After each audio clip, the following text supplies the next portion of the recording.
myself. Got to manage my mind.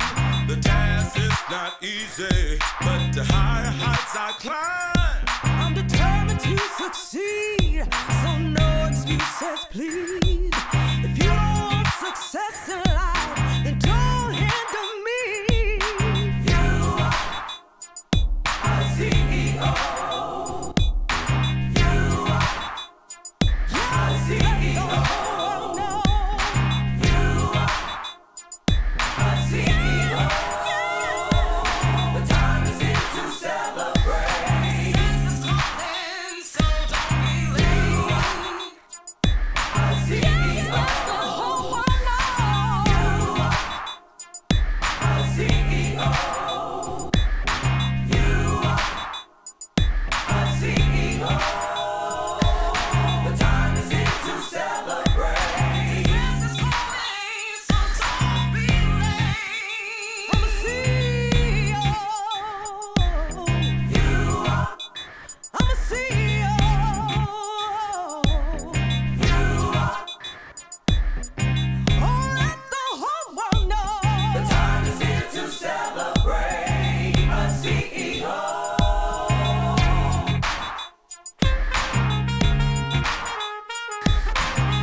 Got to manage my mind.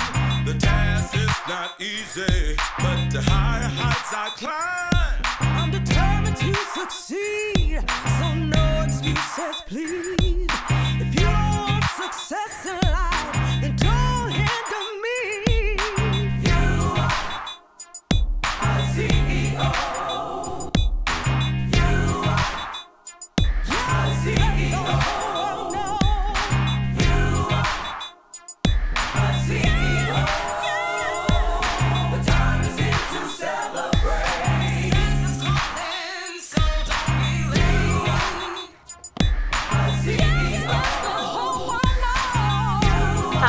Welcome, everyone. Welcome to CEO TV Live. So this is our first kickoff meeting. Happy New Year to everyone. 2019, we're getting ready to get started. We have a special guest with us today, Jalil Stewart. Yes. Glad to have you. Yeah, so we're going to have a good night tonight. Yes. We're starting off everything with getting your life together. So this is our 2019 series, and tonight we're going to have our first part of the series, Financial Management Part 1. Yes. So, before we get started, let's just do a little quick housekeeping. You want to do a little quick housekeeping really fast. For those of you that are commuting, we want to be sure that you, of course, get to your destination as our normal custom. If you're new joining us tonight, it's your first CEO TV Live event. We'd like to welcome you from around the globe. Welcome. Yes, absolutely. And be sure to have whatever you need to take your notes, whether or not you're going to use your pen and pad or your iPad, whatever's going to be comfortable for you. But you're going to want to jot some notes down. Tonight's topic, Financial Management Part 1, is going to be outstanding. Yes. It's going to be great, which is a perfect segue into, when the new year gets started, we kind of get our lives realigned. Yes. So what do you all want to, let's talk about that a little bit. I mean, like you just said, the year is starting. Yeah. 2019 is here. Yes. January 2019 It's is here. We're into the year, and so what a great topic to start the year off with, getting our lives together. Yes, Yes. absolutely. Getting together. So, I mean, like LaShawna said, pen, paper, let's get ready. And it's a two-part series, This is a right? two-part series. So tonight we're probably going to get into a few things more in the credit realm and how to look at your credit and things like that. So we don't want to spoil too much for our viewers out there, but it's going to be outstanding. Very And you got to important. think about when you talk about the new year, everyone's coming off of resolutions, Right. but Right. around about 3 or 4 weeks later, things kind of change. true. People settle back down in. So Typically. typically you have those rare people that go above and beyond and achieve all those goals, but really we want to provide solutions, right, instead of resolutions. Yes. And That's right. tonight we know that people want to find different ways to manage their money. We talk about time management in other series, but tonight we really want to equip you with some tools that you can use for a lifetime. Yes, Yes. absolutely, absolutely. And I think Jaleel and I were talking a little bit earlier, and that this topic is all ages. So Yes, whether or yes. not you are just building your credit, reestablishing credit, Yes. Generation I, Y, baby boomers, everyone can really learn from financial management. So I think tonight you're going to be in for a treat. We're going to have a panel discussion. Michael's going to come on later Yes. and talk a little bit more about some of these areas of budgeting and things of that nature. So it's a perfect time. And to your point about all ages, I think there's some things in tonight's show that will bridge into the show. Sure, We heard from sure. Abigail, who was one of our Yes, millennials. She yes. talked about financial responsibility. She sure did. So you'll hear some things tonight, I think that'll pick right up on that. But like you said, it's all ages, no Yeah. matter what age we No are, matter. no matter what time of year it is.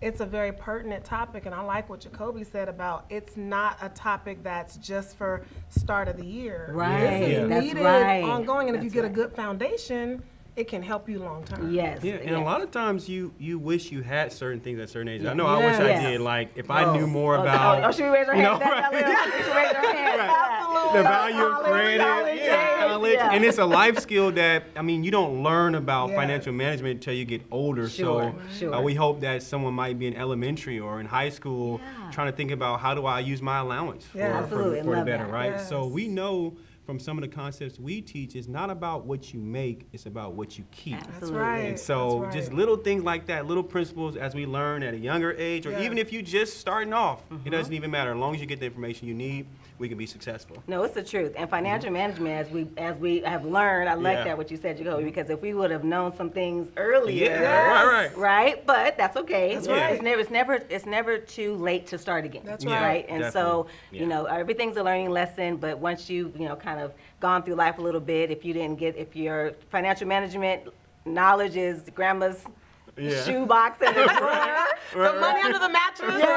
Or in the sock, right? Money in the sock, right? Or if you went to financial seminars with your parents and you really have a vast knowledge of, how to manage money and invest and things like that, regardless, the spectrum is wide. That's Yeah, right. definitely. And like you're saying, it can make such a difference in your outlook does, on life yeah. and your experience in life. Yeah. No matter if you're in corporate America, whatever job industry you're working in, the way you manage, I like what you said, that it's not what you make, but what you keep. Yeah. We've heard stories of Sure. someone who could make a lot of money and not have any disposable Exactly. income. That's We might right. hear That's about right. terms Yes. like Yes, disposable that's income, but then great. someone Yeah. who may not, have a large annual salary, but they're frugal. They do a lot of the Yeah. good, responsible Sure, things, sure. and they're living comfortably. Yes, absolutely. Yes. And then they might be more happy than a person that's making $1 million but spending 1.2 million. Right. It's like all that money is Yes. going out in more Yeah, debt. that's So true. These are secrets that really make a change Yeah, on for an sure. outlook in life and your experience Yeah. in life. I like what you said too, Jaleel, about if a person really could be, and I think we learned about that. Michael presented, I think, a few years back, and he had a couple of scenarios that he Yeah. used. I think Susan was one, and then another gentleman. nice, yeah. But he actually, that was the example. I think she made like $40,000, but she was comfortable. So it goes back to your values. So if you are whatever it is that the salary that you make, or I like Jacoby's point, if you are in middle school, high school, and haven't even started your work career yet, Yes. what's going to make you happy at the end of the day? Because you could have a large salary, but then have a lot of extra pressures and things of life that, you know, don't necessarily equate to happiness. Yeah. And remember, everyone. Yeah. Go ahead. This is the pre-show, right? So we got the AV team back there working out the kinks. They're working hard. Trying to do a sound check here to make sure everyone's going to get a awesome production tonight. And we really want you to share this with other people that might want to learn more about financial management. We want you to get on these different channels. We appreciate everyone that's been following us, everyone that's been kind of on that groundswell, that core group. We really want to thank you all. And we noticed that you all are loving these different topics, so please tell us what you want to hear about, and we want to continue to give you value. So get your pen and your pad ready, get a drink of water, stable internet connection. Just be ready. Just be ready. Be ready. Be ready. Yeah, I think that Jaleel mentioned something a little earlier too about when you are talking about financial management and you thinking about your goals. So, you know, January, of course, as we know, customarily is the time when, you know, people tend to set a lot of goals, whether it's in your career, your life, your business, you know, health-related goals, but financially, whether or not I should join that gym or just overall throughout the year, even the first quarter. Sometimes it's good to set goals quarter by quarter, if you will. I love that, and what I love about, you know, that whole thought process and setting goals is that you don't have to feel like you're starting over every time. It kind of gives you a foundation and a base to come back to and say, am I on track? Right. If I'm not on track, what can I do to get on track? But if you've got a starting point, it's not as hard to get on track versus you know, when you're starting from scratch. If you've got a plan, you can get back on track really quick. Well, let me ask y'all something. Okay. Let's say if I'm the person that I set all these goals, I always turn back on my goals. Okay. Maybe it could be I'm trying to save or something, just whatever. What's the motivation that you would tell someone that's in that situation? Like, I keep setting these goals.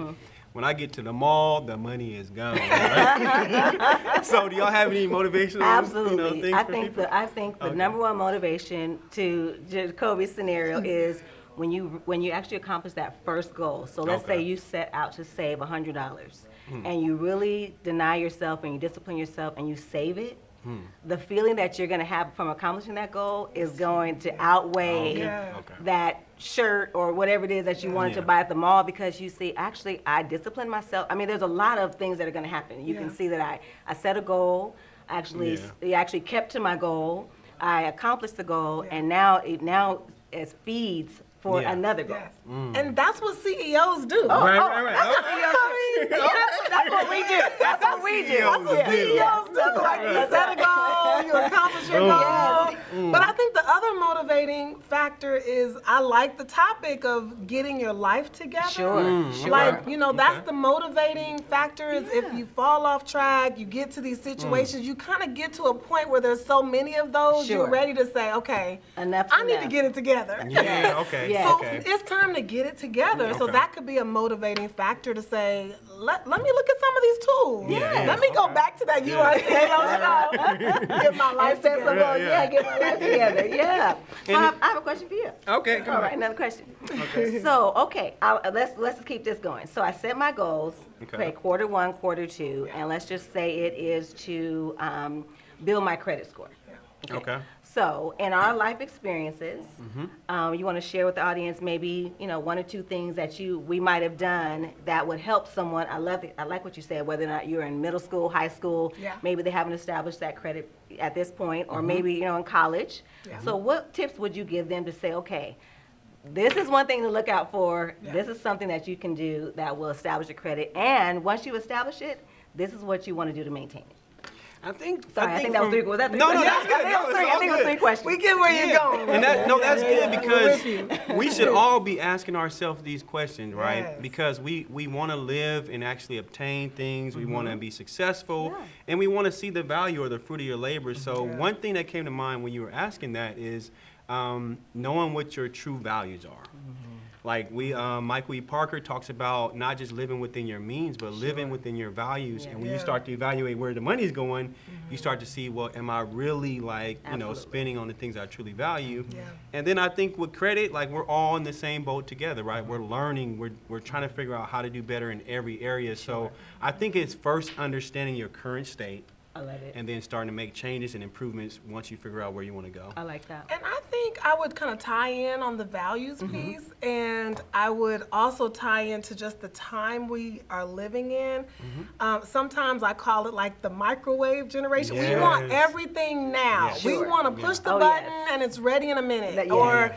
I saw it yesterday, I want it now. And I think back to the values piece Yeah. is realizing there's some things that is worth a sacrifice. Sure. I might not be able to get it today or next week or next month, but if I work towards it, it's gonna pay off. It'll be worth. Yeah, And so I that's think true. that's one thing. Sure. And the other thing I'm thinking about was just understanding the impact. I can't wait for the show Yeah, tonight sure. and to hear about the impact of good and bad credit. Yes. And some of your buying, Habits. power and habits. And so we know it's a real important factor, Yeah. but to learn how important. Sure. I think Sure. tonight's show might give some really good tips. I think so. I Yeah. think so. So we are about 8 minutes before the show time, and I think if you're just joining us, welcome to this is our first CEO TV live show of 2019. Yes, yes, clap it up for yes, that. yes. So this We is miss the y'all, pre-show. by the way. I know. I know. It was a couple weeks there. Thank you for that. We Thank miss you for that. It's been 2 weeks. Yeah. We haven't seen you. Happy New Year. What have you been doing? What have you been doing? We're off to a great start. Yeah, we're off to a Yeah. great start. So if you're following us on Facebook right now, be sure to put your comments in. Let us know that you're ready, you're set. Like Jacoby mentioned earlier, that you have reached your destination, you have your stable internet connection. Because tonight's topic, as Jalil, Jacoby, we've been talking about, I think I've shared it. I don't know. I've shared it all day because Yeah, yeah. it's That's going to be so. important. It's going to be Yeah. so important to start the year off right and to set the goals that I think we were talking about. And to your Yes. point, I have to Absolutely, just say, please. there's a lineup tonight that's like, you cannot miss this show. Like, Yes. stay tuned for the whole show because this is about to be No. an awesome show. Yeah. Sometimes when you hear finance, you're like, Sure, Right, right. I'm sure, trying- but no, Yeah. you gotta see this lineup. It's a great lineup tonight. I love it. I love it. And there's people that work in the industry that knows what Yes. type of credit scores you Absolutely. need, knowing how to save money for different goals. So you really want to take notes. Yeah. And one thing I would say too is, if you love someone, share this content with them. Because, I mean, imagine a piece of gold that you find, right? You want to give that Yeah, to people that that's need great. that. So I that's love how that. information can be. It's like, Sure. wow, I know that my family could use this. Yeah. I know Right. my children can use this. You know, Absolutely. my parents can use this. So this information will be recorded, but we want you to watch live. Yes. Because it's going to be great. No, it's going to be great. It's gonna be You know what? We're fabulous. thankful to have you. Oh, thank you so much. It's so good to be here. Yes, To be with yes, this team. yes. Awesome. Thank you So for for those of having you who don't me. know, Jalil is from our Baton Rouge location. Baton Yes. Rouge is represented. In So the we have a building. treat. So like Yeah. Jalil said, this is a treat all night long. Treat. All night All long. night. All So night. Stay tuned. Yes, Yeah. absolutely. So, real quick, if you're listening out there, I actually would want some of you to write down some of your financial goals. Or even challenges you might have, Yes, and questions. questions you Yeah, might have, things that you want more tips about, and I'm guaranteeing you that this show will help you a lot, and we'll have more shows in the future. We will. And even though this is talking about financial management and just finances, this is creating a better life. Like, we're trying to improve your life altogether. So there's a lot more to come. There's definitely a lot more to come. And I think we were talking a little bit earlier about when we started talking about credit and setting goals. Okay. I was thinking about in 2019, a lot of people would probably tend to set goals and to buy a car, paying for college education, buying a home. But really, those are kind of, I like what Jalil mentioned earlier, some things, the gratitude, if you will, comes a little bit later once you had to wait and build your Yeah, credit. that's But then right. there are some things that, it could be as small as I want to save $20 this week, which means I won't go to Starbucks all week. I mean, it can be Right. just as gratifying as Yeah, the sure. larger Small goals. goals that That's you right. might set. Sometimes the small goals lead up to Yeah, the Absolutely. exactly. big Absolutely, results. yes. And that's a Absolutely. good point, because sometimes it's just that discipline. Yeah. Like you're saying, like a small goal huge. takes just as Sure. much discipline as a bigger goal. It So is. it's Yeah. like we're really learning true life skills. Absolutely, absolutely. So, okay, I have another question for you all. All right. Since we're about 4 minutes in. So I think we've been talking a lot about personal goals, if you will, with Yes. finances. Okay. Yes. Okay. So talk to our viewers a little bit about maybe from the business angle, if you will. So let's say I'm an entrepreneur and I want to start my business in 2019. What advice would you give give someone to, start a business with a proper financial background? What suggestions would you have for them? Because I know you each have a lot of information. Yeah, I think it's a very interesting question and point in that the same kind of things that apply on a personal, individual level, like we said, your life can have a different feel if you've got some of the debt taken care of, you're not overwhelmed. Your business could also have a different feel if it's not that, way down. Just a good perspective on how much is coming in versus how much is going out. And when your business starts to get to a point where you've got ongoing, sustainable profitability, you can really look at, how do I leverage, how do I grow, how does my credit, the business credit, play. So it definitely works on the personal side and the business side. No, that's good, because you mentioned a key word is profitability.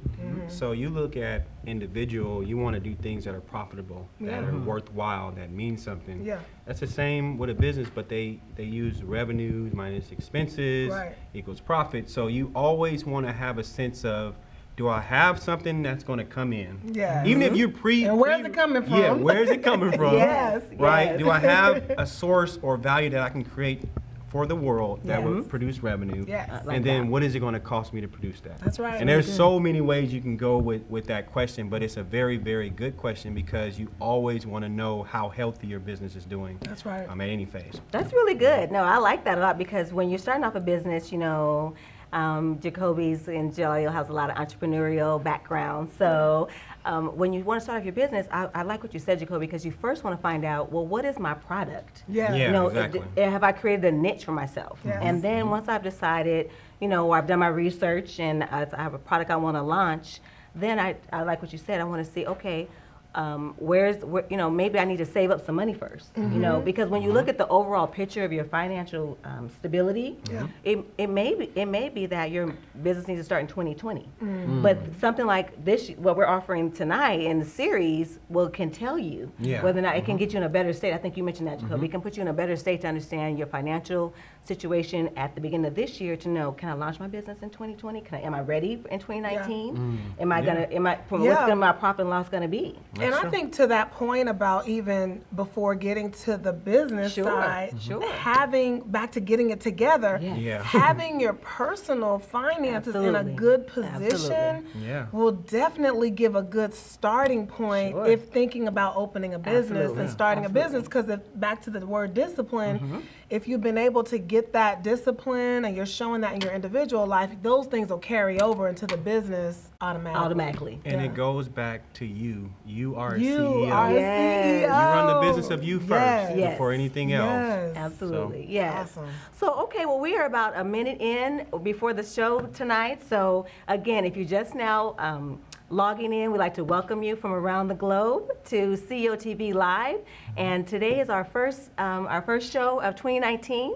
And we're going to be talking about financial management part 1. So this is going to be a great show tonight. If you make sure that you get to your destination, you're stable, you have everything ready to take your notes. If you are of all ages, this show is for all ages tonight. But if you're starting a business, if you are someone that doesn't really know a lot about credit and debt and things of that nature, tonight you're going to want to stay tuned. We've got a full lineup, as Jaleel mentioned. Stay tuned. You do not want to miss this panel. I'm just telling you, you don't want to miss these speakers tonight. So this is going to be great. So we thank you all. Let's just see if we're ready tonight. So because we have our media production team. So I think Jacoby mentioned earlier that tonight, this is the pre-show, so we're making sure everything is ready, because when we start, got to do a sound check. Because when we get started, check. That's right. When we get started, we don't want no glitches. That's right. Yeah, we don't want no glitches. We want everything to work out great. We want it to run really, really smooth.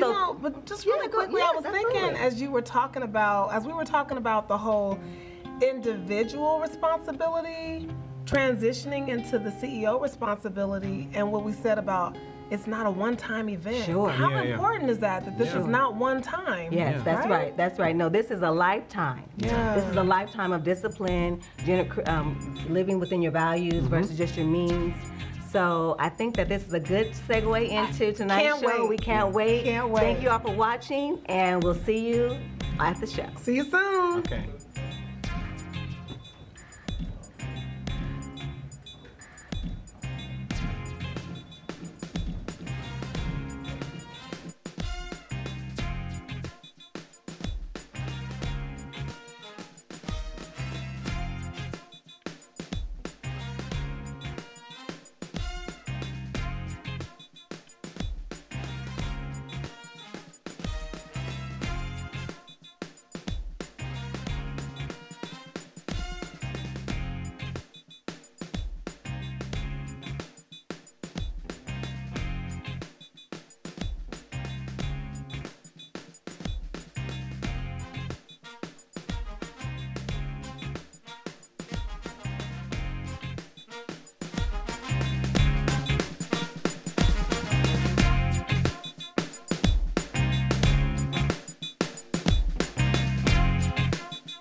Michael E. Parker here, and today we're thankful that we are able to come together again. We've been anticipating starting off 2019 with a blast, talking about getting our life together and talking about financial management. So to all the CEO team out there and all the squads out there and all the club members out there, we want to thank you for coming together again this evening to talk about such an important topic. We're going to have a host of guests. I hope you enjoyed that pre-show. I heard it was really exciting.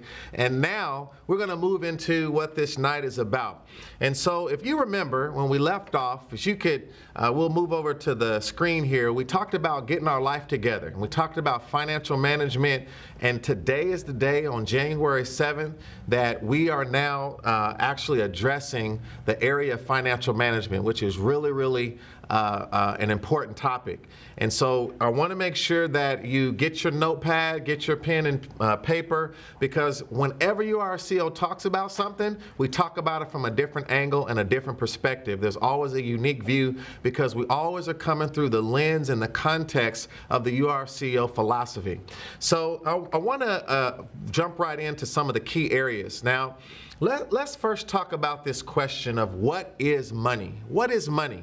And we know money has changed. You know, there was a time period where cattle was money. There's times that different metals, of course, still today can be used as money. There's times that crops and agricultural goods have been used as money. Oftentimes, we don't understand the difference between money and currency. Today, we have a lot of currency where money, you know, paper is being printed that's not actually backed by gold anymore. And so that's why we have so much debt in the world. That's for another day.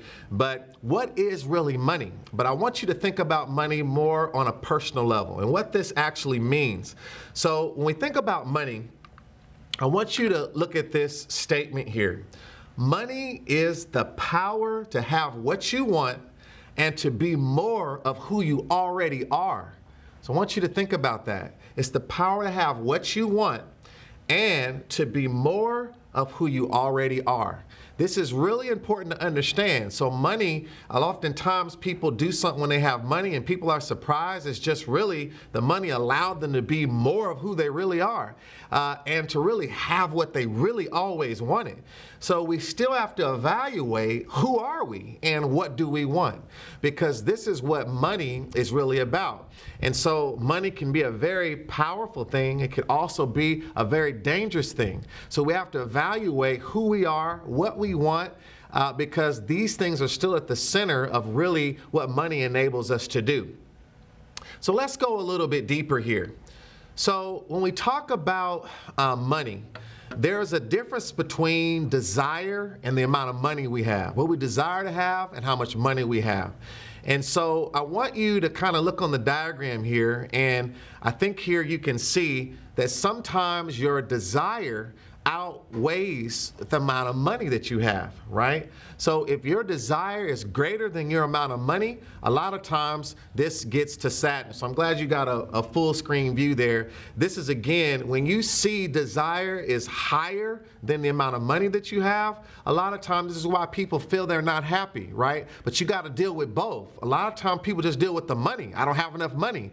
Well, you also got to deal with your desire, right? What is my desire? Is my desire in the right place? And that all has to be defined by you. But I want to open your thinking to that. Now, another way, let's go a little bit deeper into this, is when we look at the standpoint of when our money matches our desire.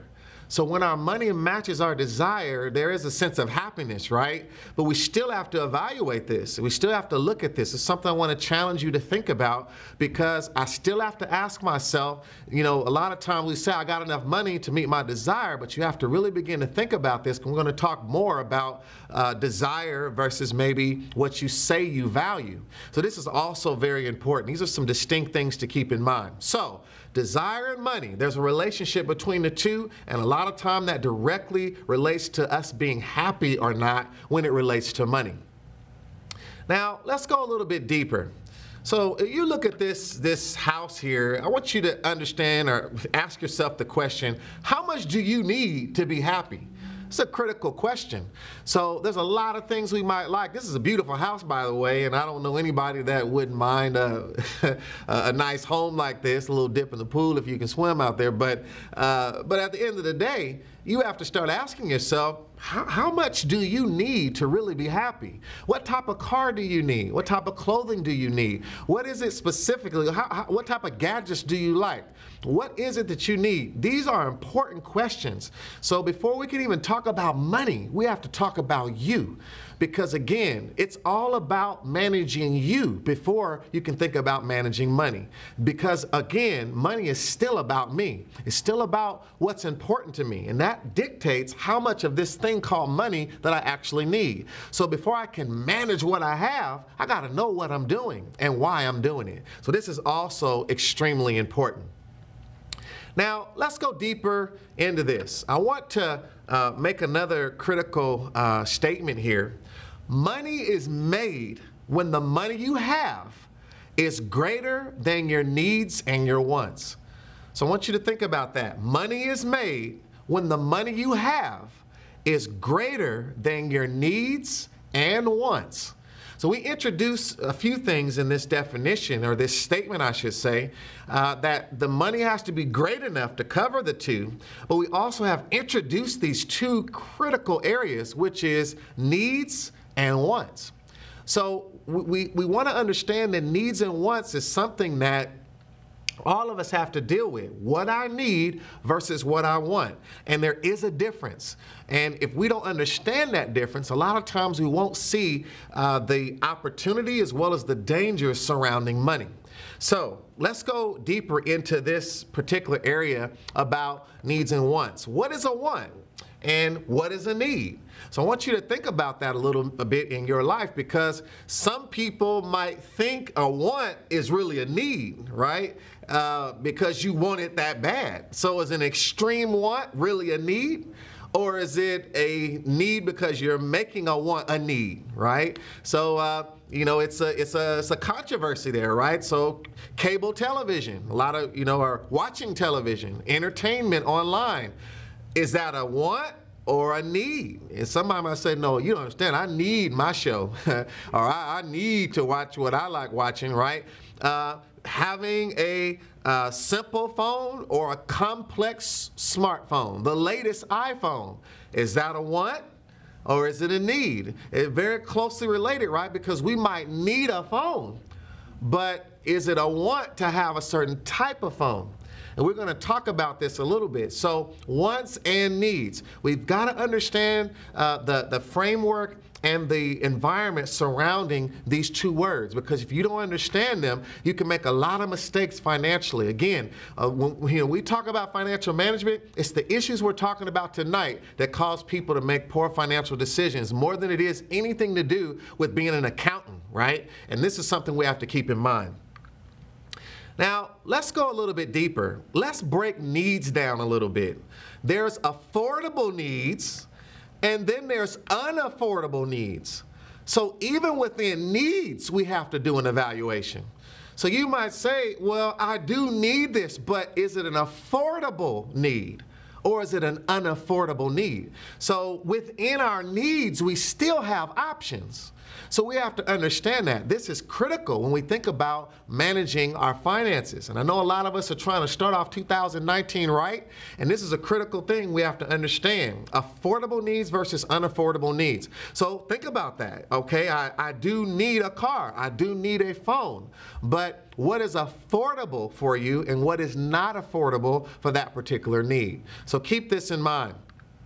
Now, here's a scenario, and when you look at this scenario, I need a car, and you do need a car. You need to get around, but there's different options to that car. So in our scenario here, let's say that I could get the car on the left for $500 a month. Performance is high, the attraction to the car is high, safety is high, it's comfortable, that's high.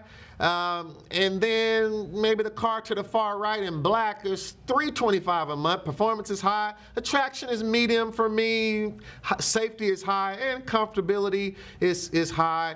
I mean, I should say medium, so there's an adjustment there. Then you got the car in the middle. I could get a deal and get $150 a month. Performance is medium, attraction is medium, safety is high, and comfortability is high. Now, these are all cars that can meet my need, but which one of these cars is affordable for me? And which one of these cars is unaffordable for me? This is what you have to be able to evaluate. So in the first scenario, I save no money throughout the year. It's something to consider. In the second scenario here, $2,100 a year I will be able to save. In the final scenario, I'll be able to save $4,500 there. And so I can't, is this $4,200? So I want to make sure I can quote you right there. So $4,200 I'll be able to save. So you have to ask yourself, which one is the best scenario for you? And then how aggressive do you want to save? How aggressive do you want to be more secure financially? And then how important is it to you to drive a certain type of car and to get the emotional feeling of having that car? Now that seems like it's not as connected, but it really is. There's an emotion involved in this, and we have to understand that. This is very critical to understanding about managing money. So the statement has been said, to be happy in life, you must learn the difference between what you want versus what you need. But I want to go deeper and introduce something to you, your need expenses versus your want expenses. So have you ever taken the time to reevaluate your expenses through the understanding of needs and wants? This is critical because then I'll begin to see some of my expenses are needs and some of my expenses are wants. And based on that, what type of life do I want to live? And what is it that I want to adjust to be able to create opportunities for me financially? Now, let me show you a little bit more about what I mean by that. You see the cute little picture here with the young children here, and I have that for a reason. Did you know between the age of 0 and 7 is where you are picking up most of your information about how you think about money and about environment and what you think about in terms of what life is supposed to be about? What was going around your life all the way until around the age of 7, what examples you saw, if you saw examples of being poor, examples of being rich, if you saw people around you struggling, people around you paying bills late, if you saw stress, all these different things impact. If you were around a rich environment and you saw people talking about investment and you saw different types of cars and environment, all of this subconsciously, not consciously, subconsciously, it begins to impact how we think about money and about environment and what's important, what we need and what we don't. So it's very critical in our formative years what was going around our life and our mind about money that we didn't recognize, because all of that will impact you. If you saw a very disorganized environment, if you saw a very organized environment, if you saw a lot of carefulness about money, did you have the feel of having whatever you wanted? Every time something happened, did you ever get told no, right? All of that impacts how you think about money now. That kid is still in you. And this is what we have to think about. All of this is important. Now let's go a little bit deeper. So when you think about the question, where am I? So I can have a certain amount of income, and then my needs, my wants can be covered by that income, and I have some saved left because that income can cover it. But I can also be in a situation, as you see here, that I could lower my wants and save more money. So if I lower my wants in this example, there's enough income there to save more of it, right? So this is just an example, and this is just introducing, a different way of you looking at your situation. So let's go even deeper into this scenario. Now here's an example of reevaluating my needs as well. So now I reevaluated my wants and my needs, and even may have evaluated some needs that could be more affordable for me versus unaffordable. I was able to reduce that. Now I'm saving even more money. right? So this is also something to consider. Here's another example. What about when your income goes up? So when your income goes up, here's the problem. Most people, when they make more, what do? They spend more, right? So the question is, when you make more, we would, a lot of us in our journey would have been more wealthy if we would have, when we made more, kind of stayed where we were expense-wise. But that's hard to do, right? Because when you make more, you want more, right? Because you see it's possible, then you want it. So here's an example of income going up. The need went up a little bit, want went up just a tad, but we're saving a lot more. But the question is, what do you do when your income goes up? How do you adjust? What decisions do you make? Very critical in terms of determining how we manage money. So this is another critical question. So here's another example and something I want to, so we've introduced now need, want, and save. All right, you all out there, say it to yourself. Need, want, save. Need, want, save. All right, I'm going to stop there, but need, want, save is important. I want you to remember that. Now, need, this has to do with surviving, right? We have to survive. So this is important. We got to eat. We got to live. We got to have a shelter over our head. Save has to do with security. So it's what might come up in the future of my life that I'm not aware of. That's really why we need extra money, because something might happen that costs more than my current flow of life. So if something comes up that my life isn't prepared for, that's why I need more money. This is where financial security comes in. One has to do with enjoy. It's just things we enjoy. That's just what it is. We can't fancy it up. We just all enjoy certain things. So here's something to think about. One way of looking at this is like this, where my priorities look like this. Survive first, security second, enjoy third, right? Some people live that way. I'm going to take care of my needs, make sure my savings is right, then I'm going to think about what I can enjoy, what I have extra, discretionary, right? That others think this way. I'm going to survive first, then enjoy. And if there's something left, I'll save it, right? So there's a lot of people, I think, in that bucket. And so this is another way of approaching priorities. Another priority is I'm going to enjoy life. And once I enjoy life, I'm going to basically make sure that at any moment, if I can enjoy my life, then I can focus on surviving, then I can focus on security.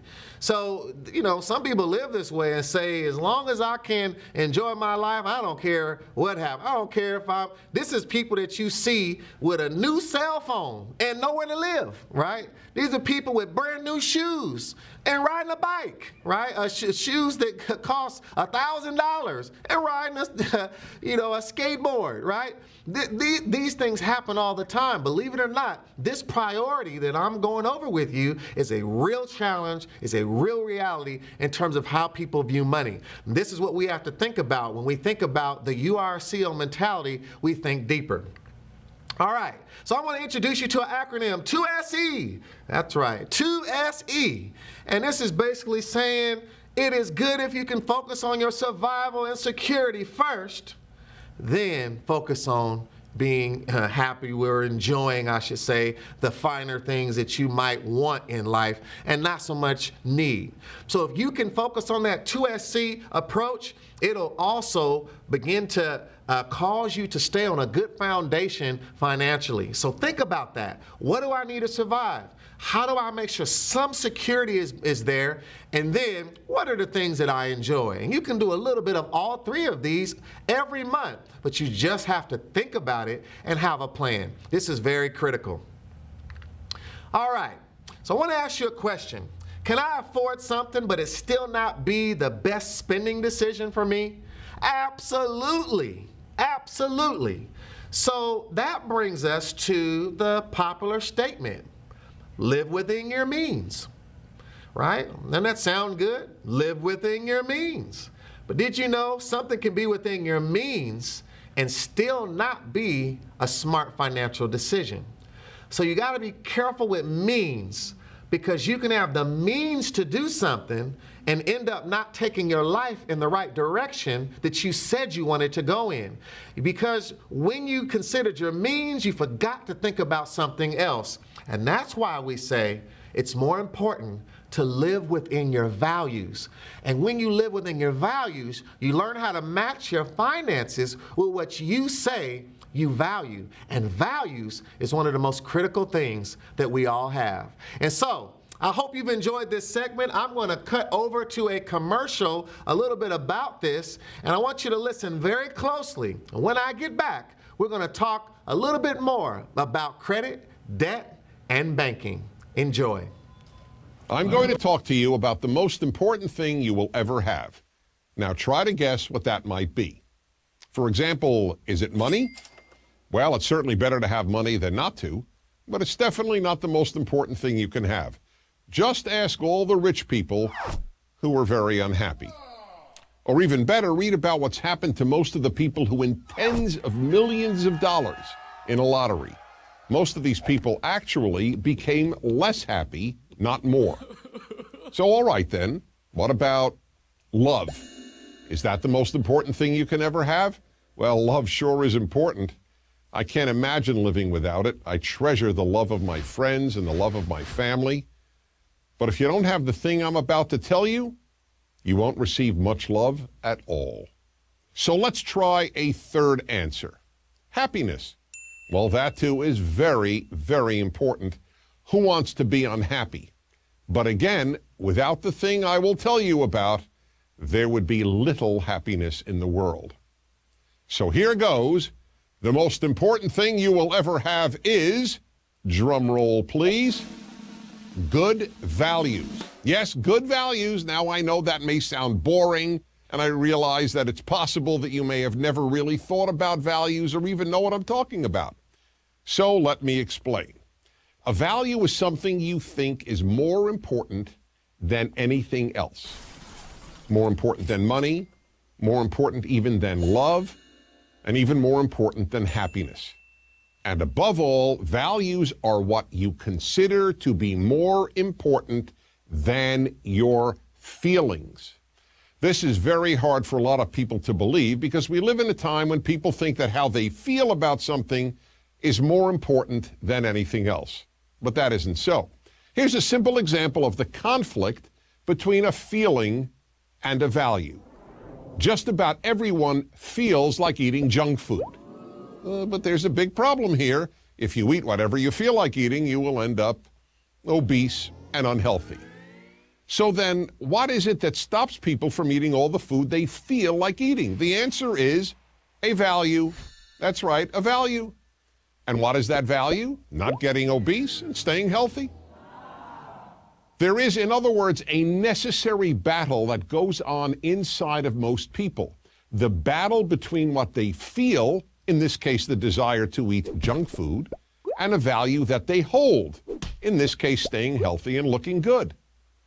Now, as important as a healthy body is, this conflict between what we feel like doing and values is even more important when it comes to how we treat other people, not just ourselves.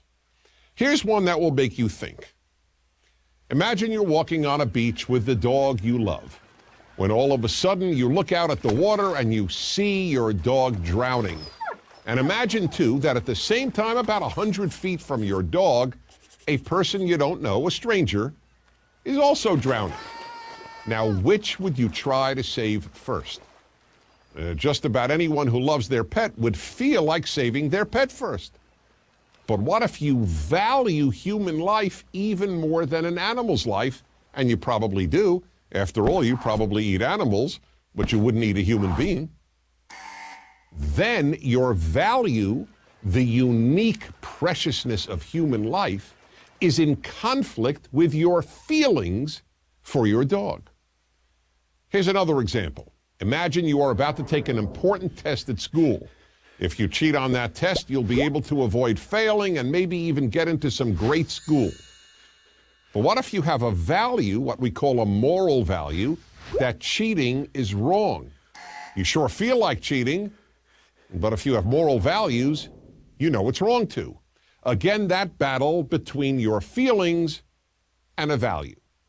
Almost everything that is wrong with the world comes from people either not having higher moral values or not living by them because they feel they want to do something else. People who murder feel like murdering, and they do what they feel rather than live by the value of preserving human life. People who steal feel that they want the thing that they steal, so they take what they feel like having rather than live by the value of not stealing. The list is pretty much endless. And that's why good values are the most important thing any of us can ever have. Without them, the world would be a very terrible place. And finally, know this. The best people you know, meaning the nicest, kindest, and most honest, are people who battle their feelings every day of their lives. So should you. I'm Dennis Prager. Hello, everyone. I hope you enjoyed that. And now I am joined by some of my team from City First Real Estate and Financial Services. This is Megan Tomasello and Charmaine Thompson. Welcome to the show. Thank you. Hi. So it's this again, you know, Megan being a broker and a loan officer for many, many years, and Charmaine, you being a senior loan officer as well. I know you all see a lot around credit, debt. I know you used to work in banks, Charmaine, and so I want to talk a little bit to the crowd out there, and we'll just have a little conversation here about some things regarding credit, debt, and banking. And so let's first talk a little bit about just debt, because is there good debt and bad debt? I know you all have dealt with a lot of different things. Maybe you could start us off, Megan. Do you think there's some debt that is good and can actually be helpful to people? And then what is bad debt? Yes, definitely. I guess when it comes to your credit score, debt is really important. So good debt would be debt that you can pay and that you can afford, but that also is helping to raise your credit score so that you can afford to buy a house or a car with a really low interest rate. And it just helps you overall. I mean, credit scores are really important. So good debt would be, you know, making sure you have a good balance of revolving debt, which is credit cards, or installment debt, which is, you know, anything that's a loan. So that could be a student loan or a car loan. But really, the revolving debt is what the credit score, the credit bureaus really look at more. Which is more your credit cards. Which is more your credit cards. Right. So some people think debt is all bad, like you're saying, which it's not. I mean, we have to live within how this world is set up, and unfortunately, credit scores are really important for everything in life. So to establish if you're younger, to establish yourself, you should get some type of revolving debt if you can. But, you know, of course, being careful not to charge that up. That would be bad debt. Versus good debt is when you say, oh, they sent me a credit card, I'm going to go charge $2,000 and I can only afford a $15 payment, which your interest rates initially are going to be very high. So let me build on that. That's excellent, Megan. So when you think about the relationship between debt and credit, and Charmaine, I kind of throw this to you, when you think about how, you know, important a credit score is, especially in terms of how lenders look at things, banks look at things. Tell me a little bit about credit scores and why you just feel they're so important and how they impact your life. Well, even if you're starting off as a young person and you want to get an apartment, you want to get a car, that's what vendors are going to look at, is your credit score. So it's really important to try and establish that, but to be very strategic and responsible with it as well. Like Megan said, there's bad debt. You can get too much debt, and then it becomes bad debt because you can't pay it. Even like with the credit cards, you can charge it too much. You know, you can go too high on your credit, and then your scores are going to drop. So there's strategic things and strategies that a person should be aware of. Right, very good. And I think when, you know, we talk about scores, normally when you think about a score, you think about a game, right? You know, and I like sports and things, and so it kind of is like a game, you know, this score. So it is. Before we leave this, can y'all talk a little bit about the game? Because what is the game of helping my credit score be better? You know, because we all have times maybe where we've made decisions that impacted our credit score, and it makes you upset because you can so easily negatively impact it, and then you try to correct something and it takes forever, right? So what are some pointers you would give people about helping improve the credit score? Either of you. Well, I mean, I could start with the credit. So if you have a credit card, you don't want to charge it up. We try to say pay it off each month, but if a person, you know, in reality you can't pay it off, at least keep it within 35% of your limit. Okay. So try not to go over that. And then it's, of course, it's just being responsible, you know, not letting things be more, you know, 30 days late. Try to pay on time. Right. Try to, you know, you should avoid judgments. You should avoid collections at all costs. So it's really important, like you said in the previous segment, to, you know, you have to be responsible and really understand what is important. Right. No, that's very good. Add to that. Yeah, a couple other things as she mentioned is the length of time you keep a card is really important. So don't, you know, I got this credit card, I'm going to close it and get another one. And, you know, sometimes they'll send you like balance transfers, and that might be wise if you have a high interest rate on a card to go ahead and transfer it to a zero balance. But be mindful of how that affects your score, because the length of time a person has a card can really increase their scores. So I know, like, I've seen where we've tried to do loans, let's say for someone older, and their scores are like the highest I've ever seen, and I'm looking at their credit, and you know, it may be the same trade lines, you know, than a 30-year-old, but because they've had a card maybe 20 years, their score's like 850, you know,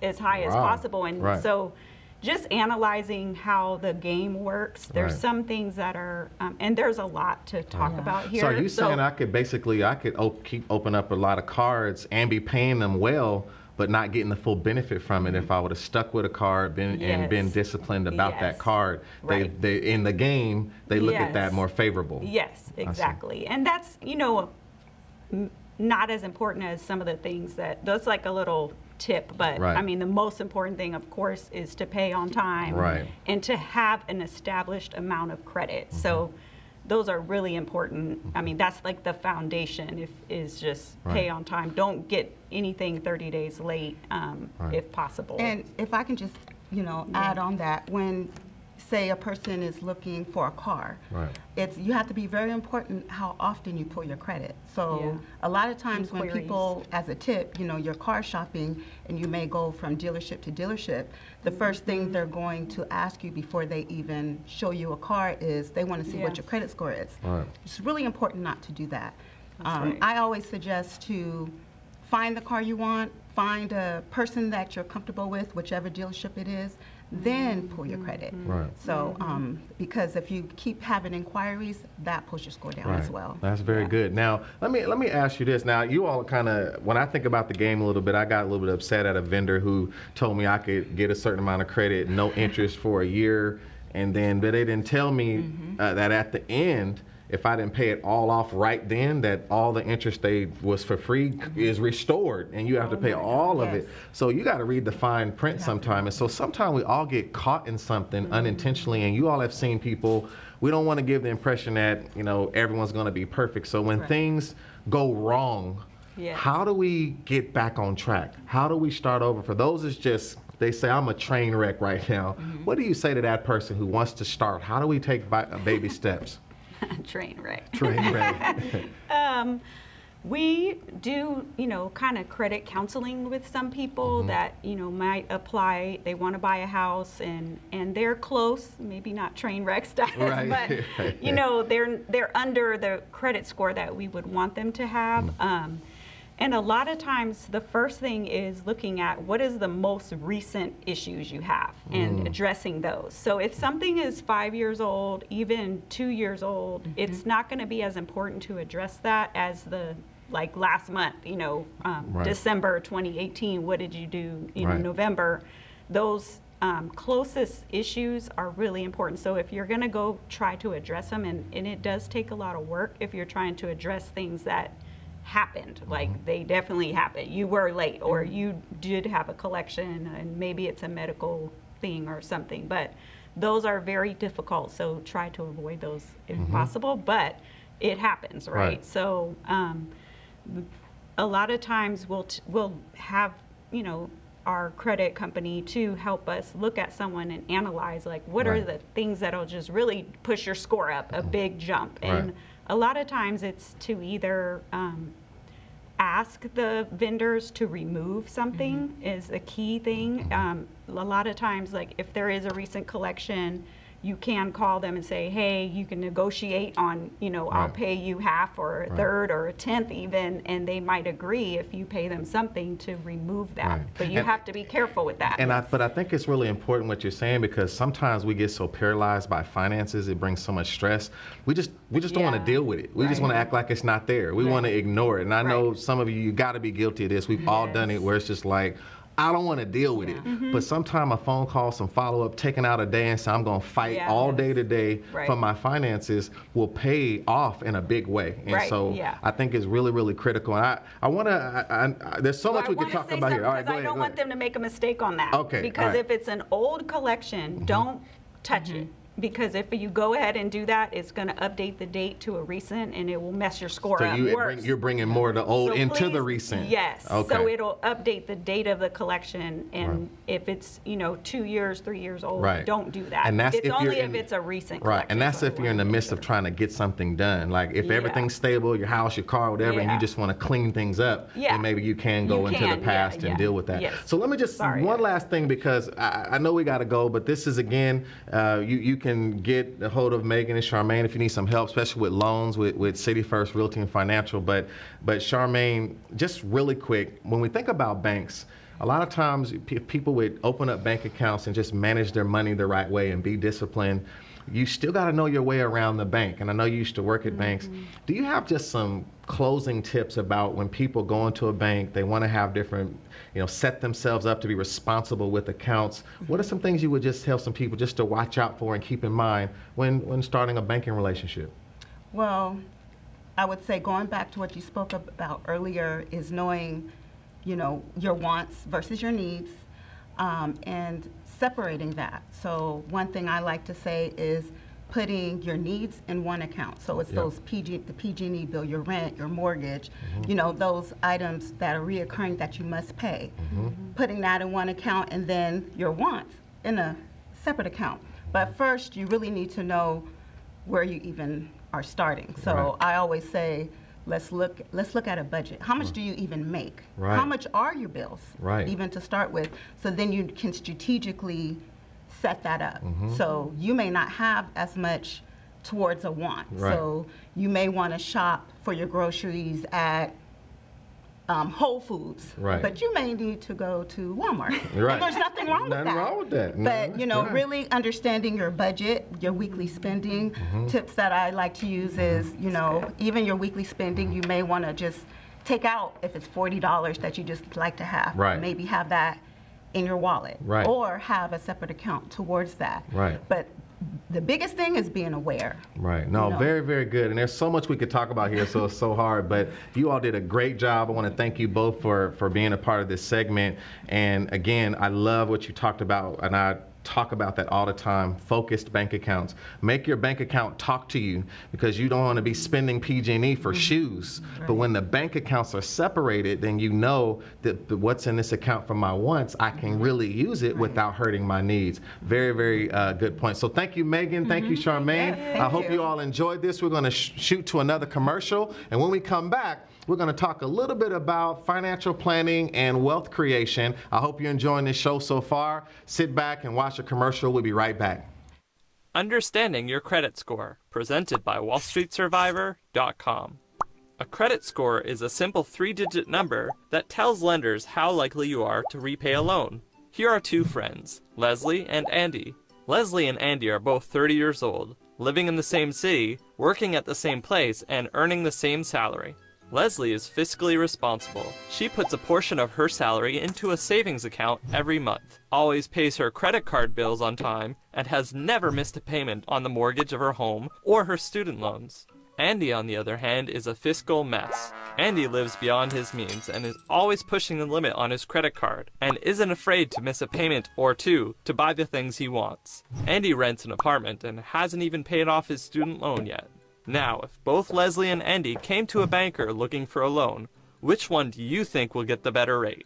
Obviously, given their histories, Leslie is more likely to pay back the money she borrows on credit on time. On the surface, however, Leslie and Andy look pretty similar. Same income, same job, same city. It's only when you dig a little deeper you can get to the good stuff.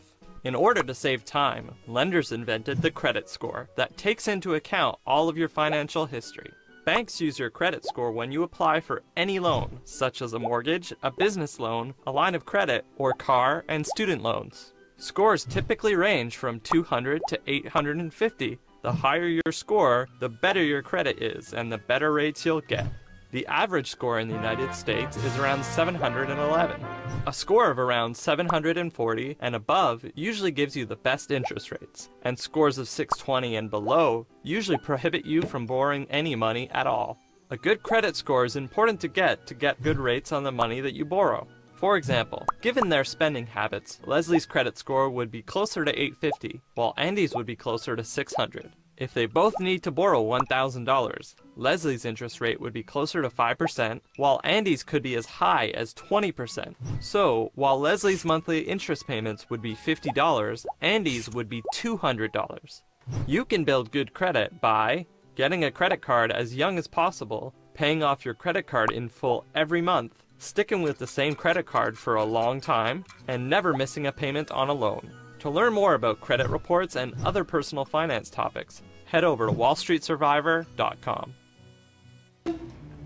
All right, hello everyone. I hope you enjoyed that commercial. We're here live in studio, and I have Daniel and Darrell.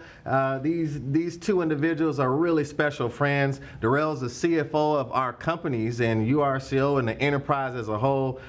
Been working with me for many, many years, as well as a real estate broker and just so many other things. Captain in the Air Force. Been around managing money in a lot of different environments. And then Daniel here, a seasoned entrepreneur, one of our partner insurance companies we've worked with, as well as a very loyal URCO squad leader. That's right. And as an entrepreneur, he's seen all kinds of things with finances. So these are really two good individuals to have on the show. So welcome. Thank you. So it's a pleasure to have you all here.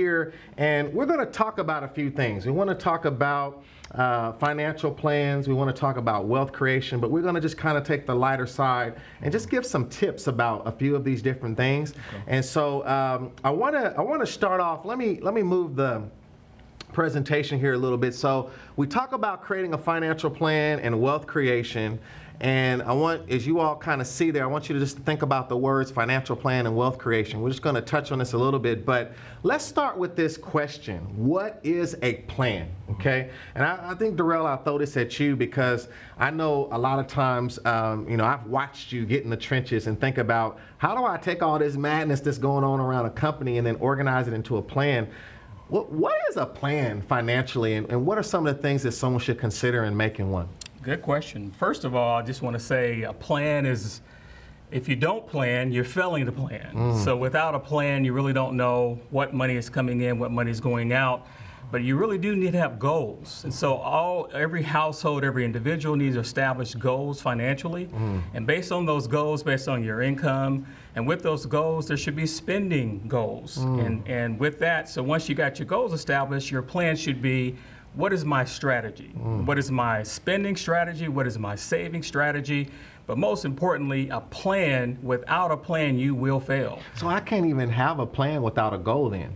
You have to have goals. I see. And goals change. And so you could have short-term goals, long-term goals based on your personal financial situation.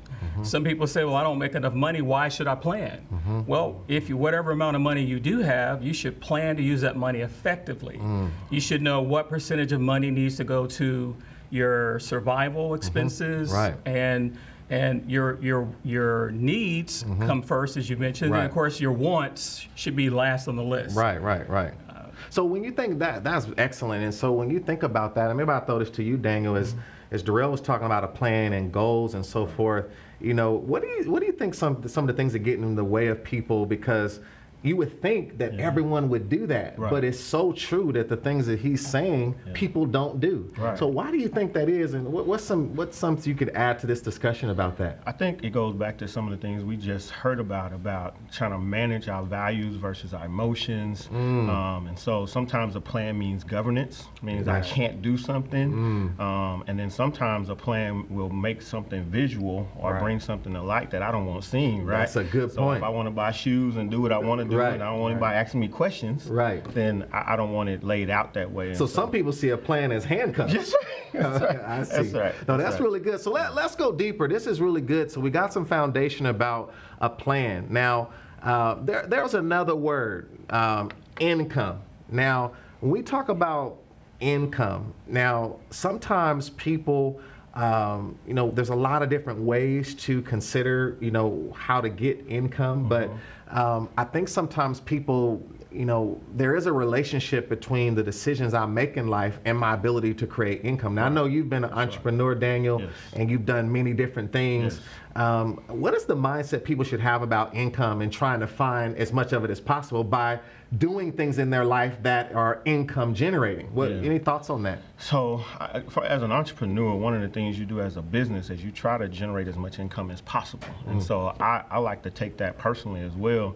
Sometimes it is having a job, like we had a slide there, you trade your time for money, and then you might have some skills or some knowledge where you can trade a service yourself, not just your time for money. And then if you're savvy enough, you might be able to tap into some opportunities where you trade your money for money. And so have it sitting somewhere in some type of vehicle, in some type of structure that's actually creating streams. But I think in some of the previous shows that you all have broadcast, you learn that having multiple streams of income is really where the future is headed. So being a URC affiliate, for example. That's right, the stream of income. Absolutely, absolutely. I don't know if you want to add anything about income. I do, and I think another way to look at it indirectly is savings and eliminating waste. If I can eliminate waste, if I can generate a savings, I'm generating income. So back to the equation of income, money coming in, money going out. If I control what I can control and what's going out, or waste that's going out, I'm indirectly generating income. That's a really good, now hold on there. Let's go to this next word here about expenses. So I want y'all to see this word expenses for a minute. And I want to pick back up with Darrell on this, because I think you really dropped kind of a wisdom bomb here, is because when you think about spending and expense, you correlated that to waste, and that there's a relationship between wasting and creating income. Can you say a little bit more about that? Are you saying that by how I manage expenses is actually a income generating behavior? It's back to the challenge and the battle between needs and wants. I mean, on the simplest scale, needs and wants, if I'm covering all of my needs and I have excess, and if I'm even not looking at my needs correctly, you mentioned needs sometimes are just wants. We misidentify. Right. So if I don't even have the discipline to look at what truly are survival needs, and if I have built-in mechanism where really I'm making wants needs, so then I'm generating waste. Right. And so there's an opportunity within all of our spending habits where there's no doubt an opportunity to look at how much money is really going out, how much is going to what, and is it balanced? Am I generating waste, or have an opportunity to generate any savings? That's very good, and that takes us, let's go to this next word, which is net income. And maybe, when we think about net income, it's different than income, right? Because, Daniel, normally when you say net, it means something that's left over, right? And so maybe tag team on to what Darrell has said here about net income, that we can have a lot of income coming in, but if we don't get to some net income, it doesn't fully matter. Exactly. So what matters is what you keep, right? So personally and a business-wise, and I like that too from a waste perspective, are my expenses adding value to whatever the effort is that I'm trying to attain to? So as a business, what value is that expense adding to my business, right? Is it part of me creating income? And if it's not, then we can probably eliminate it because it's tied to waste. So would you say an expense that's helping me generate income could almost become like an investment in a sense, right? So I'm still spending, but I'm spending towards something that can generate income. That's very, very good. So let's go to this equation real quick. So we've got income plus expense, or I should say minus expense. That should say minus expense equals net income. Now that make you think, so excuse my equation there, don't go adding your expenses. I did that on purpose so you really see how critical it is not to add expense. That's how government operates. Exactly, that's how the government operates, but we need to minus that expense and create some net income. And so, when you think about this kind of equation that we're all kind of stuck in, it brings us to a critical word, and I want to just jump into it now. you kind of mentioned this, so money through labor, right? We talk about money that I can create by putting my time into a company. There's money through others' labor. Maybe I might own a company or own a business that those people work for me and generate money. And then there's money being created from money that maybe is more like an investment opportunity. So when you think about all of these arenas, of course, you know, the closer you can get to money, creating money, Darrell, I mean, that's probably the ideal situation, right? You know, would you agree that that's probably the height where you start getting to the point where money is making money for you? Absolutely. And even going back to the equation of looking at expenses, if you plan effectively with your expenses can, to Brother Daniel's point, generate income. I could leverage. So debt is not always a bad thing. In your last segment, you talked about managing debt.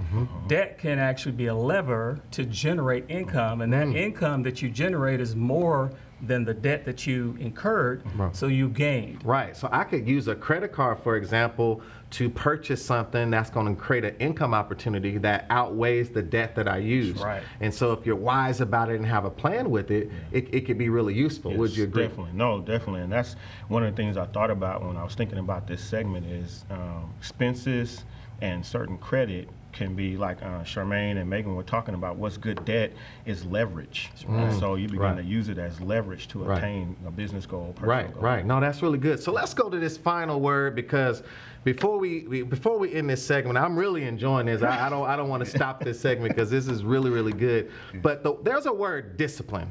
And I mean, discipline is probably one of the hardest things about all of this, because you can have a plan, you can lay everything out, but discipline, and part of that word discipline is disciple, right? So you got to follow something, right? And sometimes we set a path, but we won't follow it. I know, Darrell, you were a captain in the Air Force, you military background. I know a lot of things you've been through, but give me a final word from each of you of what discipline means to you. You want to start? Sure. So discipline to me means that I've trained my mind, I've trained my skills, I've trained the way I operate so that no matter what circumstances exist, I can maintain a standard. So whether it's lean or whether it's plenty, I can maintain my values that last segment talked about. I can maintain a standard throughout regardless of circumstances. If I get more money, I'm not going to lose my mind. If I hit hardships, I've got a plan that should allow me to address that hardship.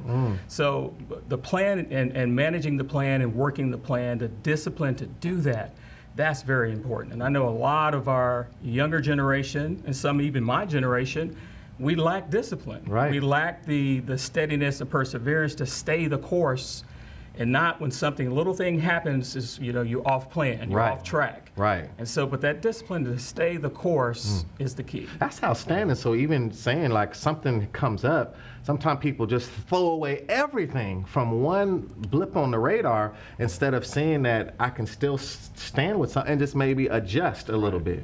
Very, very good. Daniel, what would your final thoughts be on discipline? I agree with Mr. Brown, and so I would add, just from a practical life standpoint, is consistency, it's routine, and it's non-emotional. And so I think we talked about that before. It's being able to manage our emotions that drive spending decisions. It's really not having emotion when you're making it. And sometimes it will take time to step back, understand my values, understand what's going on before I make a decision. So, now, if I'm playing sports, I want emotion, a lot of emotion involved, because for that type of decision, emotion is needed, Passion is needed. But we have to transition to say, when I'm dealing with money, it's not an emotional decision. It doesn't fit what we're trying to do. And then another thing that you touched on, I think is important to leave you all with, is I talked about when you're younger, how your subconscious is trained by things you're seeing in the environments, and how money was being managed around you is very important. But also, the only way to get back to subconscious is through pattern behavior.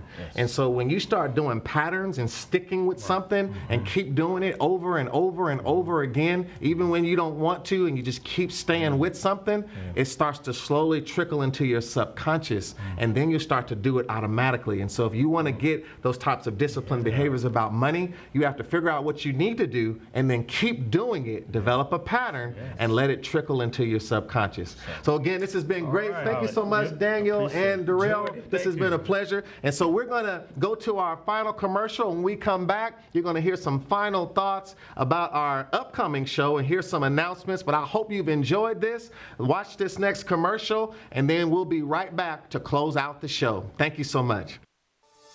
How to have self-discipline with money. There are many techniques you can use to maintain self-discipline in your life. When it comes to finances, the best strategies are automation and putting up roadblocks. In this case, automation means making the process of dealing with money as automatic as possible. If it's hard to resist the temptation to buy things you don't need, set up an automatic monthly bank transfer to another bank account where you only hold your savings. If a small portion of your monthly income automatically disappears into another bank account you don't access on a daily basis, you'll be much less likely to spend it. You can also put up another roadblock by setting a low spending limit on your credit card. Of course, you can always change that, but it requires an additional step before you make that irresponsible purchase, and that may be enough to stop you in your tracks. If the ease of paying with a credit card is what challenges your willpower the most, get rid of all your credit cards. Replace them with debit cards that draw money directly out of your own bank account. That way, you won't be able to easily go over your budget. Last but not least, consider paying in cash. It's harder to part with money if you physically hand it over to a cashier instead of swiping a piece of plastic, which makes you more conscious of what lands in your shopping cart and whether you really need it.